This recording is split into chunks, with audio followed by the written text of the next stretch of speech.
Arizona might have the most 2026 NBA draft prospects of any team. The Wildcats just played an intra-squad scrimmage, so I wanted to share some quick thoughts on their squad and what I'm looking to see from their prospects over the next few months. Brayden Burries is a heady /first guard who loves to put pressure on the rim to either score, get fouled, or draw in the help and make a play. What I really like about Burries is his versatility as he can play on or off the ball. In this game, we saw the Wildcats guard shine off the ball, especially later on, taking and hitting a few catch-and-shoot threes. At the same time, Burries can also handle lead guard duties and operate as the primary ball handler when needed. In fact, this is what I saw him do more often when I watched him play in California, and again, in this scrimmage, it was on display. He can take pull-ups and threes as well, and I think that he should stay away from the mid-range if he really wants to strengthen his shot profile. As for the rest of his game, Burries is not an exceptional passer, but he's solid and he makes the right reads.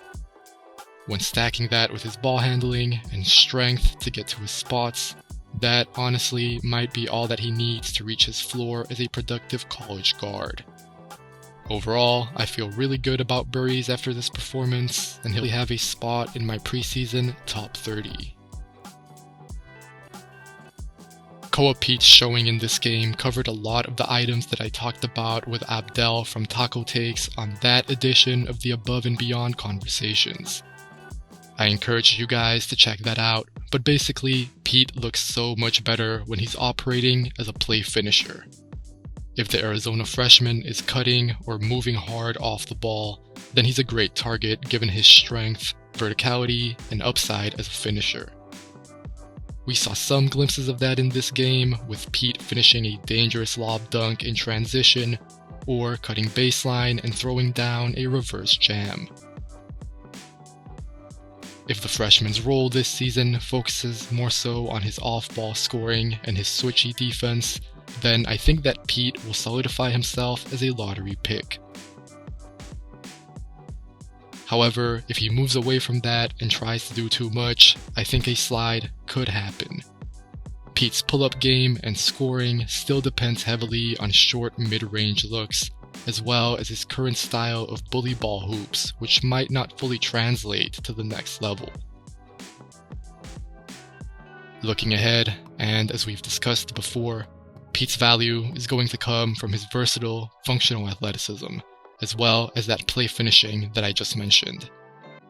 If his decision making is decent and there are enough complementary perimeter skills to go alongside those things, then I'll feel good about Peat's outlook.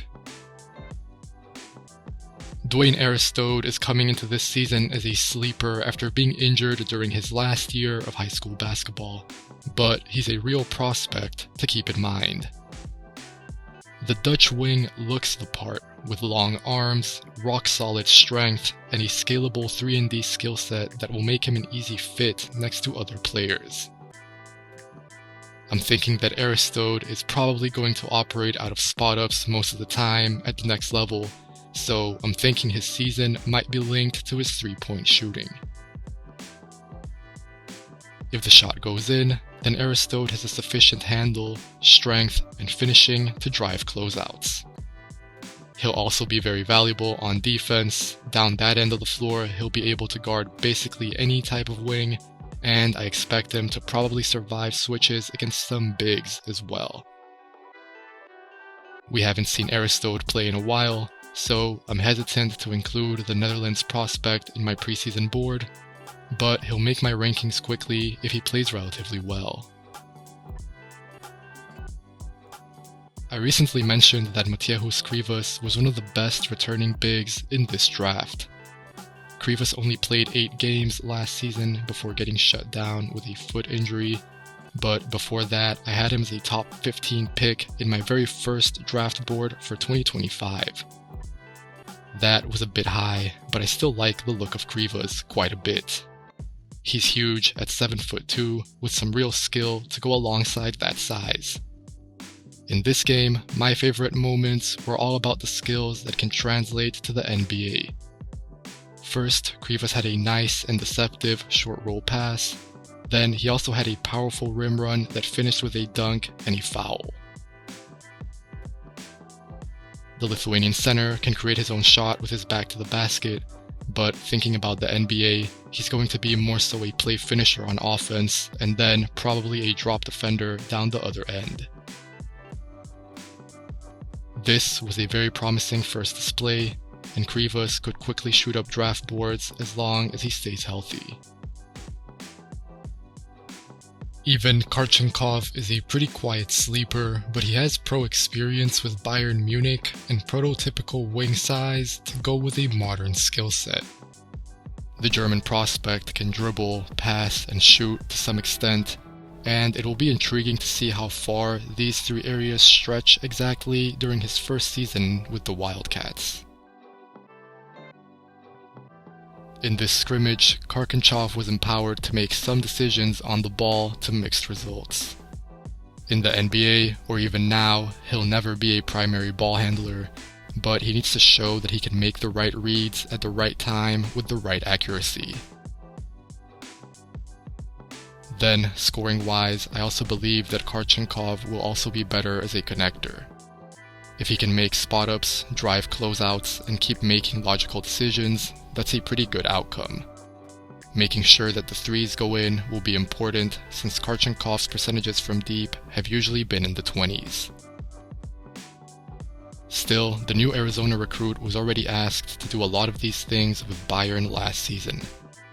He played 66 games, averaging about 5 points, 1 assist, and 1 stock in 11 minutes. I also like his defense on wings and guards, even though this game didn't really show that off. Looking ahead, Kharchenkov will probably be on my top 60 watch list to start this cycle.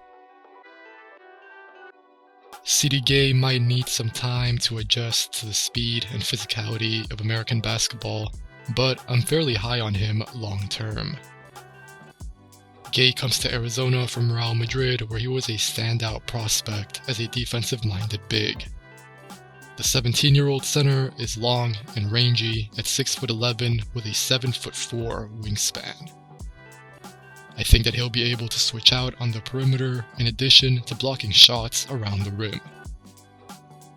On offense, Gueye cannot shoot. I think that he's a solid decision maker though, and he'll be pretty impactful on the roll once he beefs up.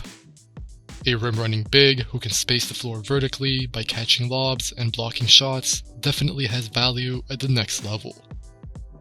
This season might come too early for Gueye, but we saw glimpses of his potential with Real Madrid in the past.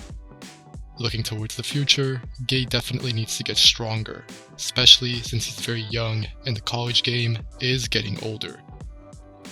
For now then, I see Gueye as more of a 2027 draft prospect, but I'll be keeping a very close eye on his development this season. Bryce James is not a 2026 draft prospect, but I thought he played fairly well, and he might have turned some heads in this game against fairly high-level competition. James is the youngest son of LeBron James, and his game is centered entirely around his three-point shooting. That was his team's first bucket of the game, and Bryce's only points of the scrimmage. Still, James understood his role. He was active and disciplined on defense, closing out under control, getting deflections, and making the most of his time on the court. James is not a top-tier recruit. He's not even an NBA prospect right now. But if he plays like this, he'll be a good college player for Arizona. As always, if you enjoyed this video, make sure to leave a like. Make sure to leave a comment telling me what you make of Arizona's prospects. Make sure to subscribe to the Floor and Ceiling Substack. And if you want to watch more content like this, make sure to subscribe to the channel as well. Take care, and I'll catch you guys next time.